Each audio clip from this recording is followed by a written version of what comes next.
নমস্কাৰ বন্ধুসকল, স্বাগতম জনাইছোঁ এই চেনেলৰ আন এটা নতুন ভিডিঅ'লৈ। আজিৰ এই ভিডিঅ'টো অতিকৈ গুৰুত্বপূৰ্ণ, বিশেষকৈ যিসকল ব্যক্তিৰ ৰেচন কাৰ্ড আছে।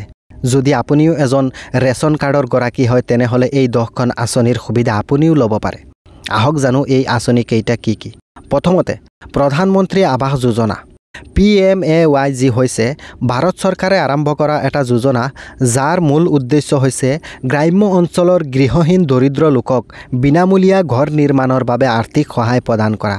এই যোজনা 2016 চনৰ 1 এপ্ৰিলত আৰম্ভ কৰা হৈছিল, যাৰ জৰিয়তে 2025-26 চনৰ ভিতৰত চৰকাৰে এতিয়া সকলো গৰীব দুখীয়া লোকক পকী ঘৰ দিয়াৰ ব্যৱস্থা কৰিছে। এই আঁচনিত ঘৰ বনাবলৈ চৰকাৰে প্ৰায় 1,20,000 টকাৰ পৰা 1,60,000 টকা পৰ্যন্ত সাহায্য আগবঢ়ায়। এই আঁচনিত ঘৰ লাভৰ বাবে ৰেচন কাৰ্ড এখন থাকিলে আপুনিও এই সুবিধা লাভ কৰিব পাৰে। দ্বিতীয়তে PM কিষাণ যোজনা, যাক আমি সকলোৱে প্ৰধানমন্ত্ৰী কিষাণ সন্মান নিধি বুলি জানো। এই যোজনা 2019 চনৰ ফেব্ৰুৱাৰী মাহত আৰম্ভ হৈছিল। ইয়াৰ উদ্দেশ্য দেশৰ সৰু সুৰা আৰু সীমান্ত কৃষকসকলক বিত্তীয় সহায় প্ৰদান কৰা। যদি আপুনিও এজন কৃষক হয় আৰু আপোনাৰ ওচৰত ৰেচন কাৰ্ডখন আছে, তেন্তে আপুনিও PM কিষাণ আঁচনিৰ অধীনত বছৰি 6,000 টকা লাভ কৰিব পাৰে। এই টকা 3টা কিস্তিত প্ৰতি 4 মাহৰ মূৰে মূৰে 2,000 কৈ সেই ব্যক্তিজনৰ বেংক একাউণ্টত DBTৰ জৰিয়তে দি দিয়া হয়। যদি আপুনি এতিয়াও এই আঁচনিৰ বাবে আবেদন কৰা নাই, তেনেহ'লে আপুনি স্থানীয় কৃষি কাৰ্যালয় বা CSC কেন্দ্ৰৰ জৰিয়তে আবেদন কৰিব পাৰে। তৃতীয়তে PM উজ্জ্বলা যোজনা। প্ৰধানমন্ত্ৰী উজ্জ্বলা যোজনা হৈছে 2016 চনৰ 1 মে তাৰিখে ভাৰত চৰকাৰে আৰম্ভ কৰা এখন জনকল্যাণমুখী আঁচনি। এই আঁচনিৰ জৰিয়তে দুখীয়া পৰিয়ালক বিনামূল্যে LPG গেছ সংযোগ প্ৰদান কৰি সকলো দৰিদ্ৰ পৰিয়ালক স্বাস্থ্যকৰ ভোজন ব্যৱস্থা কৰা, য'ত দৰিদ্ৰ দুখীয়া পৰিয়ালক ধোৱাৰ কষ্টৰ পৰা মুক্ত কৰা। এই আঁচনিৰ মূল লক্ষ্য গছ-গছনি কাটি হ্ৰাস কৰাৰ পৰা ৰক্ষা কৰি পৰিৱেশ সংৰক্ষণ সচেতন কৰা। যদি আপোনাৰ ৰেচন কাৰ্ড আছে তেনেহ'লে আপুনিও বিনামূল্যে এটা গেছ চুলা, এটা LPG চিলিণ্ডাৰ লগতে প্ৰতি মাহৰ মূৰে মূৰে গেছ ছাবচিডি 300 টকা লাভ কৰিব পাৰিব। চতুৰ্থতে অৰুণোদয় স্কিম বা অৰুণোদয় আঁচনি।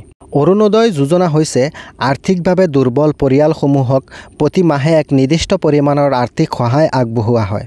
এই আঁচনি 2020 চনৰ 1 অক্টোবৰ তাৰিখে অসম চৰকাৰে আৰম্ভ কৰে। এই আঁচনিত গৰীব দুখীয়া আৰু নিম্ন আয়ৰ পৰিয়ালৰ মহিলাগৰাকীক প্ৰতি মাহে নগদ 1250 টকা সহায় আগবঢ়োৱা হয়। এই টকাৰে অলপ হ'লেও পৰিয়ালৰ খাদ্য সামগ্ৰী, ঔষধ পাতি আদিৰ প্ৰয়োজন পূৰ কৰে। এই আঁচনি লাভৰ বাবেও ৰেচন কাৰ্ডৰ প্ৰয়োজন হয়। পঞ্চমতে আয়ুষ্মান ভাৰত, যাক আমি সকলোৱে PMJAY বা জন আৰোগ্য যোজনা বুলি জানো। আয়ুষ্মান ভাৰত ভাৰত চৰকাৰৰ এখন বৃহৎ স্বাস্থ্য বীমা আঁচনি।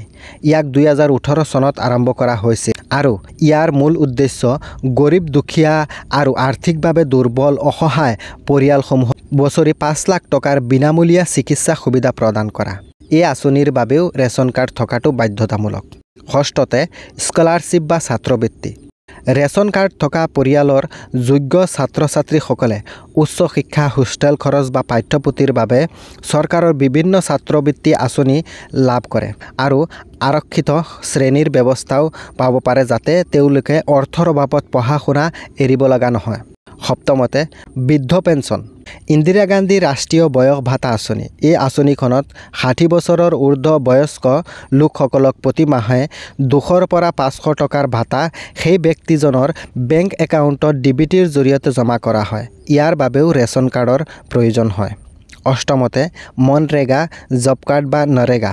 ই ভাৰত চৰকাৰৰ এটা জনকল্যাণমুখী আঁচনি, যাৰ উদ্দেশ্য গ্ৰাম্য অঞ্চলৰ লোকক ন্যূনতম 100 দিনৰ কৰ্মসংস্থান দিয়া। এই আঁচনিৰ সুবিধা ল'বলৈও ৰেচন কাৰ্ডখনৰ প্ৰয়োজন হয়। নৱমতে অন্ত্যোদয় অন্ন যোজনা বা AAY। এই আঁচনিত সকলোতকৈ দৰিদ্ৰ পৰিয়ালক প্ৰতি মাহে 35 কেজি চাউল বা খাদ্য সামগ্ৰী দিয়া হয়, যাতে পৰিয়ালটো কোনোমতে হ'লেও জীৱন নিৰ্বাহ কৰিব পাৰে। দশমতে PM স্বনিধি যোজনা। এই যোজনাত যিসকল ৰেচন কাৰ্ড থকা পথ বিক্ৰেতা বা সৰু সুৰা ব্যৱসায় কৰে, তেওঁলোকক PM স্বনিধি আঁচনিৰ জৰিয়তে বিনা গেৰেণ্টিত 10,000 টকা পৰ্যন্ত ঋণ দিয়া হয়, যাতে তেওঁলোকে ব্যৱসায়টো সুচাৰুৰূপে চলাই যাব পাৰে। তো বন্ধুসকল, এই আছিল ৰেচন কাৰ্ড থকা ব্যক্তিসকলৰ বাবে 10টা উৎকৃষ্ট চৰকাৰী আঁচনি। ভিডিঅ'টো ভাল লাগিলে লাইক শ্বেয়াৰ কমেণ্ট আৰু চেনেলটো ছাবস্ক্ৰাইব কৰিবলৈ নাপাহৰিব